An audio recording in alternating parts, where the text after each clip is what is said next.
வீர மரணமடைந்த ஹிஸ்புல்லா இராணுவத்தின் முக்கிய தலைமைகளும் தளபதிகளும்.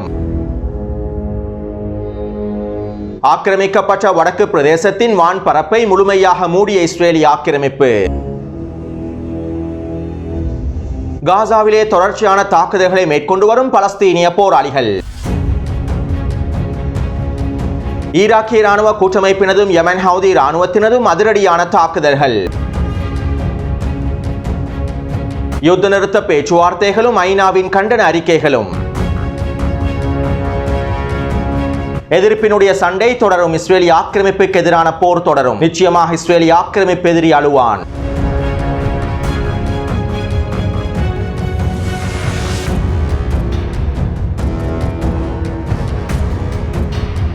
லெபனானுக்கு எதிரான இஸ்ரேலிய ஆக்கிரமிப்பின் பயங்கரவாத தாக்குதல் தொடர்பாக பேஜர் தாக்குதல் தொடர்பாக ஐநாவின் பாதுகாப்பு சபையிலே விசேட கலந்துரையாடல்கள் மேற்கொள்ளப்பட்டிருந்தன. லெபனான் அரசானது குறித்த பயங்கரவாத தாக்குதல் தொடர்பாக இஸ்ரேலிய ஆக்கிரமிப்புக்கு எதிராக ஐநாவின் பாதுகாப்பு சபையில் குற்றச்சாட்டுக்களை முன்வைத்ததை தொடர்ந்து இந்த விசேட முக்கியமான கலந்துரையாடல்கள் மேற்கொள்ளப்பட்டிருந்தன.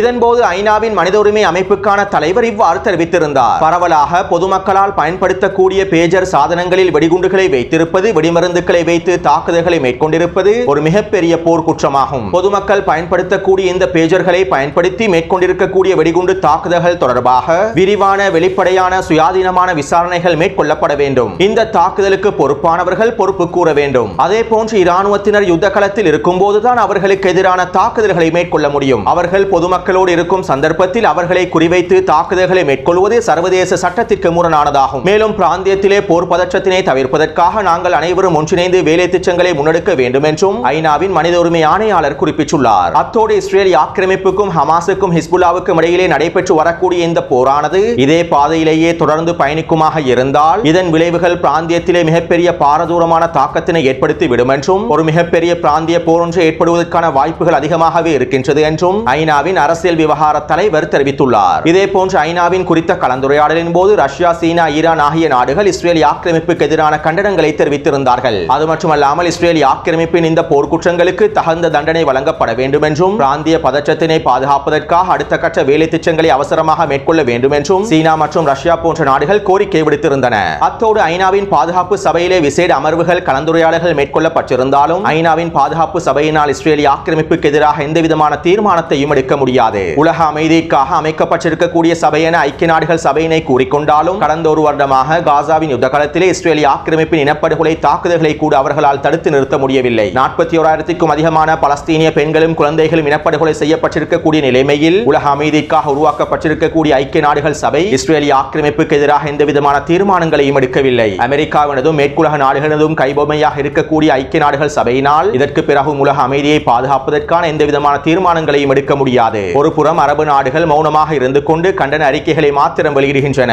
இன்னும் ஒரு புறம் ஐக்கிய நாடுகள் சபை மௌனமாக இருந்து கொண்டு கண்டன அறிக்கைகளை வெளியிடுகின்றது. இவர்கள் இருவருக்கும் எந்த விதமான வித்தியாசமும் இல்லை. இது ஒரு புறம் இருக்க, காசாவின் யுத்த நிறுத்த பேச்சுவார்த்தைகள் தொடர்பாக அடுத்த கட்ட நடவடிக்கைகளை எடுக்க போவதாகவும் கமலா ஹாரிஸும் ஜோ பைடனும் ஒன்றிணைந்து புதிய முன்மொழி ஒன்றினை சமர்ப்பிக்க போவதாகவும் கடந்த வாரத்திலிருந்து பல்வேறுபட்ட செய்திகள் வெளியாகி இருந்தன. இன்னும் ஒரு வாரத்திற்குள் இந்த புதிய முன்மொழிவானது முன்வைக்கப்படும். நாங்கள் காசாவிலே யுத்த நிறுத்தத்தினை ஏற்படுத்துவதற்கான எல்லா விதமான வேலை திட்டங்களை முடித்து விட்டோம் என அமெரிக்க ஆக்கிரமிப்பு தலைமைகளும் கடந்த ஒரு வாரமாக செய்திகளை வெளியிட்டிருந்தார்கள். ஆனால் இதுவரையில் ஜோ பைடனும் கமலா ஹாரிஸும் எந்த விதமான புதிய முன்மொழிவுகளையும் முன்வைக்கவில்லை. அத்தோடு கமலா ஹாரிஸும் டொனால்ட் ட்ரம்பும் நேரடியான தொலைக்காட்சி வாதங்களில் ஈடுபட்டிருந்தார்கள். இந்த வாதத்திற்கு பிறகு கமலா ஹாரிஸ் வெற்றி பெறுவதற்கான வாய்ப்புகள் அதிகரித்துள்ளன.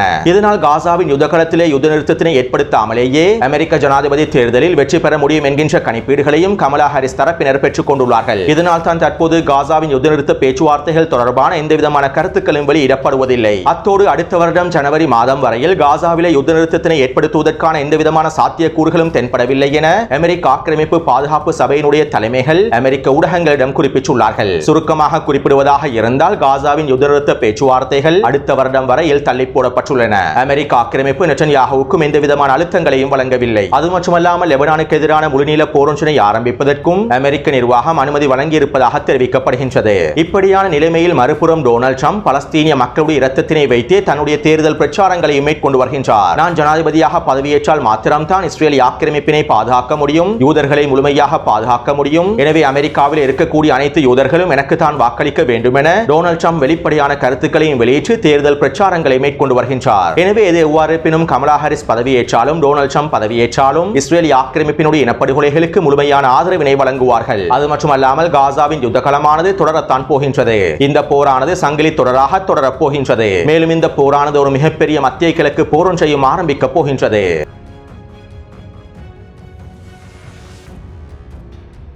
நேற்று மாலை இஸ்ரேல் ஆக்கிரமிப்பு இனப்படுகொலை பயங்கரவாத இராணுவம் லெபனானின் தலைநகர் தெற்கு பிரதேசத்திலே 2 கட்டிடங்களை இலக்கு வைத்து உக்கிரமான வான்வழி தாக்குதல்களை மேற்கொண்டிருந்தது. இஸ்ரேலிய ஆக்கிரமிப்பு பயங்கரவாதம் 2 கட்டிடங்களையும் இலக்கு வைத்து 4 அமெரிக்க குண்டுகளை வீசியுள்ளது. இஸ்ரேலிய ஆக்கிரமிப்பின் இந்த பயங்கரவாத தாக்குதலினால் 3 சிறுவர்கள் 7 பெண்கள் உட்பட 31 பேர் இனப்படுகொலை செய்யப்பட்டுள்ளார்கள். மேலும் 70க்கும் அதிகமானோர் படுகாயமடைந்துள்ளார்கள். ஹிஸ்புல்லா இராணுவத்தின் மூத்த தலைமைகளை இலக்கு வைத்துதான் இந்த வான்வழி தாக்குதல்களை மேற்கொண்டிருப்பதாக இஸ்ரேலிய ஆக்கிரமிப்பு ராணுவம் அறிவித்திருந்தது. இதற்கமைவாக இந்த வான்வழி தாக்குதல்களில் ஹிஸ்புல்லா ராணுவத்தின் மிக முக்கியமான 2 தலைமை புள்ளிகளும் 14 போராளிகளும் வீரமரணம் அடைந்துள்ளார்கள். ஹிஸ்புல்லா ராணுவத்தின் 3வது மிக முக்கிய புள்ளியாக கருதப்படக்கூடிய ஹிஸ்புல்லா ராணுவத்தின் தலைமை அதிகாரியாக செயற்படக்கூடிய இப்ராஹிம் ஆக்கில் என்பவரும் ஹிஸ்புல்லா ராணுவத்தின் உயரடுக்கு படைப்பிரிவான ரத்வான் படைப்பிரிவினுடைய தலைமை தளபதியாக செயற்படும் அகமது வஹூப் அவர்களும் வீரமரணம் அடைந்துள்ளார்கள். இவர்களோடு சேர்த்து 14 போராளிகளும் வீரமரணம் அடைந்துள்ளார்கள். இவர்கள் அனைவரும் ஒன்றிணைந்து குறித்த கட்டிடத்திலே விசேட கலந்துரையாடல் ஒன்றினை மேற்கொண்டு இருக்கக்கூடிய சந்தர்ப்பத்தில் தான் இஸ்ரேலிய ஆக்கிரமிப்பு இந்த வான்வழி தாக்குதல்களை மேற்கொண்டுள்ளது. ஏற்கனவே பல மாதங்களுக்கு முன்பு இப்ராஹிம் ஆக்கில் தொடர்பாகவும் ஹிஸ்புல்லா ராணுவத்தினுடைய ஏனைய தலைமைகள் தொடர்பாகவும் தகவல்களை வழங்குவோருக்கு அதி உயர் பரிசுகள் வழங்கப்படும் என இஸ்ரேலிய ஆக்கிரமிப்பு இனப்படுகொலை ராணுவமும் அமெரிக்காவினுடைய CIA உளவு பிரிவும் சமூக ஊடக வலைத்தளங்களினூடாக பதிவுகளையும் வெளியிட்டிருந்தார்கள். இவர்கள் தொடர்பான உளவு தகவல்களை தருபவர்களுக்கு மிகப்பெரிய சலுகைகள் வழங்கப்படுவதாகவும் தெரிவிக்கப்பட்டிருந்தது. மேலும் இவர்கள் தொடர்பான தகவல்களை தெரிவிப்பதற்காக விசேட இலக்கம் ஒன்றினையும் இஸ்ரேலிய ஆக்கிரமிப்பு ராணுவமும் CIA உளவு பிரிவினரும் வெளியிட்டிருந்தார்கள். இப்படியான நிலைமையில் தான் இஸ்ரேலிய ஆக்கிரமிப்பு இனப்படுகொலை பயங்கரவாத இராணுவத்திற்கு கிடைக்கப்பெற்றிருக்கக்கூடிய உளவு தகவலுக்கு அமைவாக இஸ்ரேலிய ஆக்கிரமிப்பு இந்த படுகொலை தாக்குதலை மேற்கொண்டுள்ளது. அத்தோடு இஸ்ரேலிய ஆக்கிரமிப்பின் இந்த படுகொலை தாக்குதலானது ஹிஸ்புல்லா ராணுவத்திற்கு மிகப்பெரிய பேரிழப்பை ஏற்படுத்தியுள்ளது. ஹிஸ்புல்லா ராணுவத்தினுடைய தலைமை அதிகாரி மற்றும் ரத்வான் படையினுடைய தலைமை படுகொலை செய்யப்பட்டிருப்பது ஒரு மிகப்பெரிய பேரிழப்பை ஹிஸ்புல்லா ராணுவத்திற்கு ஏற்படுத்தியுள்ளது. அதே போன்று இஸ்ரேலிய ஆக்கிரமிப்பின் இந்த படுகொலை தாக்குதலுக்கு பிறகு இஸ்ரேலிய ஆக்கிரமிப்பு ராணுவ தலைமைகள் கொண்டாட்டங்களிலும் ஈடுபட்டுள்ளார்கள். பேஜர் தாக்குதல் மூலமாக ஹிஸ்புல்லா ராணுவத்தினை நாங்கள் பலவீனப்படுத்திவிட்டோம். இந்த படுகொலை தாக்குதலின் மூலமாக ஹிஸ்புல்லா ராணுவத்தினை நாங்கள் மேலும் பலவீனப்படுத்திவிட்டோம் என இஸ்ரேலிய ஆக்கிரமிப்பு ராணுவ தலைமைகள் சமூக ஊடக வலைத்தளங்களில் கருத்துக்களையும் வெளியிட்டுள்ளார்கள். இதே போன்று இதற்கு பிறகு ஹிஸ்புல்லா ராணுவத்தினர் என்ன செய்ய போகின்றார்கள்? தெற்கு லெபனான் பிரதேசத்திலிருந்து முழுமையாக வெளியேறுவதை தவிர ஹிஸ்புல்லா ராணுவத்திற்கு வேறெந்த வழியும் இல்லை என்றும் இஸ்ரேலிய ஆக்கிரமிப்பின் ராணுவ ஆய்வாளர்கள் கருத்துக்களை வெளியிட்டுள்ளார்கள். ஹிஸ்புல்லா ராணுவத்தினர் பலஸ்தீனிய மக்களுக்கு ஆதரவான நிலைப்பாட்டினை கைவிட வேண்டும். பலஸ்தீனிய போராளிகளுக்கான ஹமாஸுக்கான ஆதரவினை முழுமையாக கைவிட வேண்டும். அதற்காக நாங்கள் எல்லா விதமான தாக்குதல்களையும் வேலை திட்டங்களையும் இராணுவ நடவடிக்கைகளையும் மேற்கொள்வோம். மேலும் நாங்கள் பலஸ்தீனிய எதிர்ப்பிலிருந்து ஹிஸ்புல்லா ராணுவத்தினுடைய எதிர்ப்பை முழுமையாக பிரித்தெடுப்போம். இதன் மூலமாக நாங்கள் காசாவின் யுத்தகலத்தையும் வெற்றி பெறுவோம். எங்களுடைய மக்களை வடக்கு பிரதேசத்திலே மீளக்குடி அமர்த்துவோம் என இஸ்ரேலிய ஆக்கிரமிப்பு ராணுவ தலைமை அதிகாரிகள் தெரிவித்துள்ளார்கள். எனவே பலஸ்தீனிய மக்களுக்கான ஹிஸ்புல்லா ராணுவத்தின் ஆதரவினை முழுமையாக முடக்குவது இஸ்ரேலிய ஆக்கிரமிப்பினுடைய மிக முக்கிய இலக்காக கருதப்படுகின்றது. அதே நேரம் இந்த படுகொலைகளுக்கு பிறகு போர்க்குற்றவாளி நெட்டன்யாஹு இவ்வாறு தெரிவித்துள்ளார். நாங்கள் இப்போதுதான் ஆரம்பித்திருக்கின்றோம். இதற்கு பிறகு ஒட்டுமொத்த மத்திய கிழக்கையும் முழுமையாக மாற்றப் போகின்றோம் என நெட்டன்யாஹு கருத்துக்களை வெளியிட்டுள்ளார். ஹிஸ்புல்லா ராணுவத்தின் முக்கிய தலைமைகளை படுகொலை செய்த சந்தோஷத்தின் விளைவாகவே நெட்டன்யாஹு இவ்வாறான கருத்துக்களையும் வெளியிட்டுள்ளார். இதே போன்று இஸ்ரேலிய ஆக்கிரமிப்பு ராணுவத்தினுடைய தலைமை அதிகாரி ஹலேவி இவ்வாறு தெரிவித்துள்ளார். ஹிஸ்புல்லா ராணுவத்தின் மூத்த தலைமை அதிகாரி இப்ராஹிம் ஆக்கிலும் ரத்வான் படைப்பிரிவினுடைய தலைமை தளபதி அகமது வஹூபும் ஒன்றிணைந்து மிகப்பெரிய தாக்குதல்களை மேற்கொள்வதற்கு திட்டமிட்டுள்ளார்கள். வடக்கு பிரதேசமான கலிலி பிரதேசத்தினை முழுமையாக கைப்பற்றுவதற்கான திட்டங்களை வகுத்திருந்தார்கள். மேலும் எங்களுடைய கலிலி பிரதேசத்தினை கைப்பற்றுவதற்கான அடுத்த கட்ட வேலை திட்டங்களையும் ஆரம்பித்திருந்தார்கள். இதனால் தான் நாங்கள் அவர்களை சரியாக துல்லியமாக குறிவைத்து தாக்குதல்களை மேற்கொண்டு அவர்களை படுகொலை செய்துவிட்டோம் என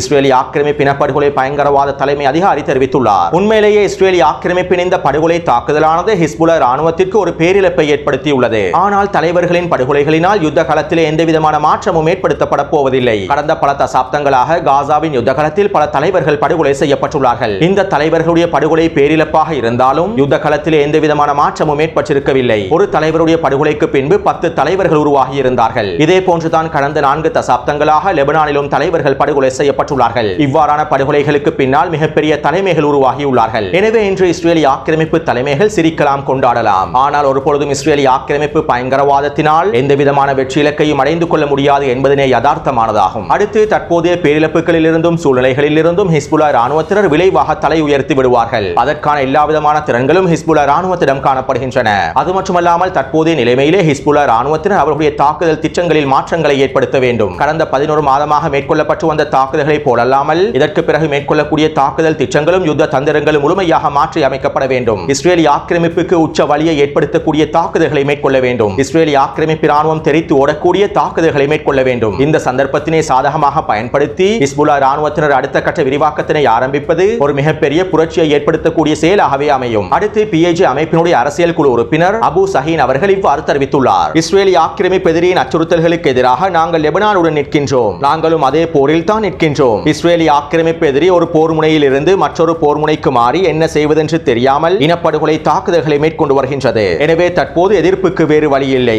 ஆக்கிரமிப்பை நாங்கள் உறுதியுடன் எதிர்கொள்வதை தவிர எங்களுக்கு வேறு வழி இல்லை. மேலும் இஸ்ரேலிய ஆக்கிரமிப்பு அதனுடைய ஆக்கிரமிப்பை நீடிக்க முயற்சி செய்கின்றது. இதற்காக ஒரு புதிய அமெரிக்க நிர்வாகத்தில் பந்தயம் கட்டியுள்ளது. மேலும் ஆக்கிரமிப்பை விட உறுதியான எதிர்ப்பின் திறன்கள் அதிகமாகும். இஸ்ரேலிய ஆக்கிரமிப்பின் விருப்பத்தினை எதிர்ப்பின் அச்சுகளில் திணிக்க முடியாது. எங்களுடைய எதிர்ப்பானது தொடரத்தான் போகின்றது. இந்த போரானது தொடரத்தான் போகின்றது. மேலும் எதிரி நிச்சயமாக அழுவான் என்றும் PAJ அமைப்பினுடைய அரசியல் உறுப்பினர் குறிப்பிட்டுள்ளார். அடுத்து ஹிஸ்புல்லா ராணுவத்தினர் அவர்களுடைய தாக்குதல்களை நிறுத்தவில்லை. இதற்கமைவாக மேற்கு கலிலே கஃபர் சுபா பிரதேசங்களில் 50க்கும் அதிகமான ஏவுகணை தாக்குதல்களை மேற்கொண்டிருந்தார்கள். இதைத் தொடர்ந்து அபு ஜராஜ் பிரதேசத்தில் நிலை கொண்டிருக்கக்கூடிய மெர்காவா போர்த்தாங்கி வாகனத்தை இலக்கு வைத்து கவசெதிர்ப்பு ஏவுகணை தாக்குதல்களை மேற்கொண்டிருந்தார்கள். இந்த தாக்குதலின் காரணமாக மெர்காவா போர்த்தாங்கி வாகனம் வெடித்து சிதறி அதற்குள்ளே இருக்கக்கூடிய இஸ்ரேலிய ஆக்கிரமிப்பு சிப்பாய்களும் தீக்கரையாக்கப்பட்டுள்ளார்கள். அடுத்து இஸ்ரேலிய ஆக்கிரமிப்பின் படுகொலை தாக்குதலுக்கு பிறகும் ஹிஸ்புல்லா ராணுவத்தினர் அவர்களுடைய தாக்குதல்களை நிறுத்தாததன் காரணத்தினால் இஸ்ரேலிய ஆக்கிரமிப்பு வடக்கு பிரதேசத்தினுடைய ஒட்டுமொத்த வான்பரப்பையும் இழுத்து மூடியுள்ளது. ஹிஸ்புல்லா ராணுவத்தின் உச்சக்கட்ட பதிலடி தாக்குதல்களை எதிர்பார்த்தே வான்பரப்பை முழுமையாக இஸ்ரேலிய ஆக்கிரமிப்பு மூடியுள்ளது.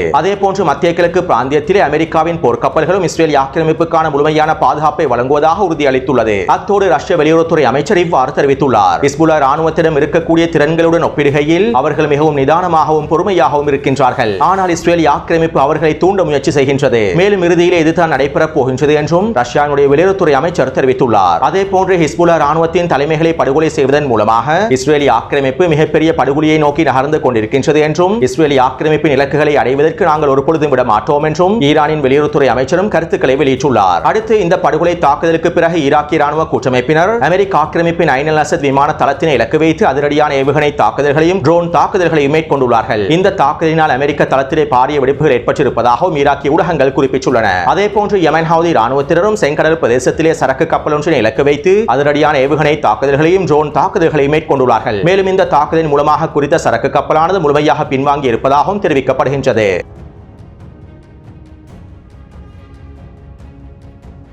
காசாவின் யுத்த காலத்தில் பலஸ்தீனிய போராளிகள் தொடர்ச்சியான தரமான தாக்குதல்களை மேற்கொண்டு வருகின்றார்கள். இதற்கமைவாக கடந்த 24 மணித்தியாலங்களுக்குள் நெட்சரின் பிரதேசத்திலே 10க்கும் அதிகமான மோட்டார் குண்டு தாக்குதல்களையும் ஏவுகணை தாக்குதல்களை மேற்கொண்டுள்ளார்கள். குறித்த பிரதேசத்திலே நிலை கொண்டிருக்கக்கூடிய இஸ்ரேலிய ஆக்கிரமிப்பு சிப்பாய்கள் இலக்கு வைத்தும் போர்த்தாங்கி வாகனங்களை இலக்கு வைத்தும் அதிரடியான மோட்டார் குண்டு தாக்குதல்களை மேற்கொண்டுள்ளார்கள். அடுத்து அல் குதுஸ் படையினர் ரஃபாவின் அல் ஜனீனா பிரதேசத்திலே ஒஃபென்சிவ் தாக்குதல்களை மேற்கொண்டுள்ளார்கள். குறித்த பிரதேசத்திலே நிலை கொண்டிருக்கக்கூடிய இஸ்ரேலிய ஆக்கிரமிப்பு சிப்பாய்களை சுற்றி வளைத்து இயந்திர துப்பாக்கிச் சூட்டு தாக்குதல்களையும் TBG ஏவுகணை தாக்குதல்களை மேற்கொண்டுள்ளார்கள். மேலும் இந்த தாக்குதலின் போது பெரல் வெடிகுண்டின் மூலமாக ஒரு மெர்காவா போர்த்தாங்கி வாகனத்தை வெடிக்க செய்துள்ளார்கள். அதற்குள்ளே இருக்கக்கூடிய இஸ்ரேலிய ஆக்கிரமிப்பு சிப்பாய்களையும் கொத்தாக தட்டி தூக்கியுள்ளார்கள். இதைத் தொடர்ந்து அல்கஸா படையினர் ஜோர்ஜ் வீதியிலே ஒரு மெர்காவா போர்த்தாங்கி வாகனத்தையும் ஒரு புல்டோசர் வண்டியையும் அளித்துள்ளார்கள். அதனோடு வந்த இஸ்ரேலிய ஆக்கிரமிப்பு சிப்பாய்களுக்கு எதிராகவும் TBG ஏவுகணை தாக்குதல்களை மேற்கொண்டுள்ளார்கள். அடுத்து ஒமர் காசிம் படையினரும் முஜாஹிதீன் படையினரும் ஒன்றிணைந்து ரஃபா நகருக்கு தெற்கு பிரதேசத்திலே ஒரு மெர்காவா போர்த்தாங்கி வாகனத்தையும் அல் ஜனீனா பிரதேசத்திலே ஒரு மெர்காவா போர்த்தாங்கி வாகனத்தையும் அளித்துள்ளார்கள். மேலும் குறித்த பிரதேசங்களிலே கட்டிடங்களில் பதுங்கியிருக்கக்கூடிய இஸ்ரேலிய ஆக்கிரமிப்பு சிப்பாய்களை சுற்றி வளைத்து TBG ஏவுகணை தாக்குதல்களை மேற்கொண்டுள்ளார்கள். அதே போன்று அல்-அக்ஸா படையினர் தாலல் சுல்தான் தெற்கு பிரதேசத்திலே ஒரு மெர்காவா போர்த்தாங்கி வாகனத்தையும் ஜோர்ஜ் வீதி கர்ஹாமில் இன்னும் ஒரு மெர்காவா போர்த்தாங்கி வாகனத்தையும் வெடிக்க செய்துள்ளார்கள். நசல் மற்றும் ஆசிப் வெடிகுண்டை பயன்படுத்தி இந்த மெர்காவா போர்த்தாங்கி வாகனங்களை வெடிக்க செய்துள்ளார்கள். அது மட்டுமல்லாமல் குறித்த பிரதேசத்தில் தொடர்ச்சியான மோட்டார் குண்டு தாக்குதல்களை மேற்கொண்டுள்ளார்கள். எனவே கடந்த 24 மணித்தியாலங்களுக்குள் கிடைக்கப்பெற்றிருக்கக்கூடிய தகவல்களுக்கு அமைவாக